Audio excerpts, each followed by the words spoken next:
The things you ought to know.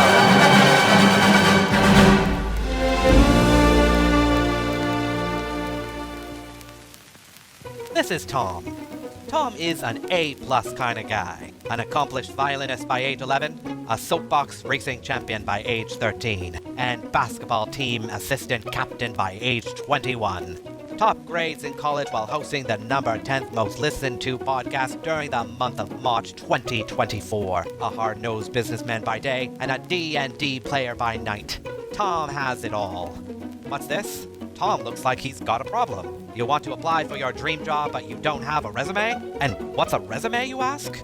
It looks like Tom has found himself in quite a query. Well, strap on your tap shoes, Tom, because I'm about to take you on a tap dancing pageant of knowledge. The very idea of the resume dates back to between the 14th and 17th century. The first resume was written by a fine young gentleman by the name of Leonardo Da Vinci. With so many crackerjack ideas and inventions and a few nifty paintings, Leonardo Da Vinci was determined to have the whole world know about how amazing he is. Fueled by an unyielding resolve and a splash of ego, Leonardo wrote an outline listing his abilities in science, engineering, and art. And there you have it, Tom. The resume was born.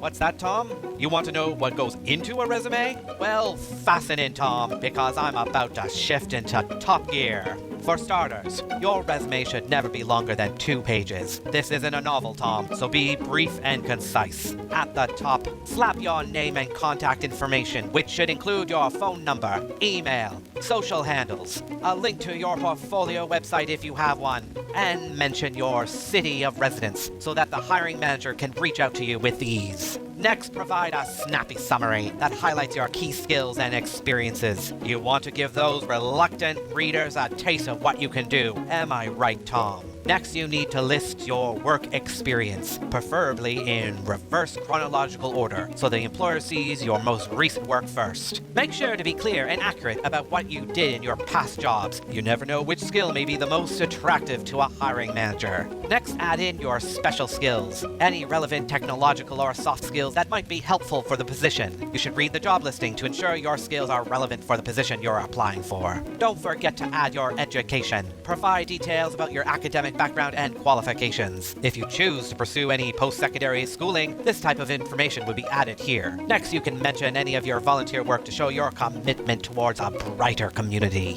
When formatting your resume, be neat and clear. Small font may make the difference between getting the job or taking a ride through Slice Town. And there you have it, Tom. A tight 2-page resume ready for you to apply for that dream job. Go get 'em, Tiger. And thank you, viewers, for joining us for another exciting episode of The Things You Ought to Know.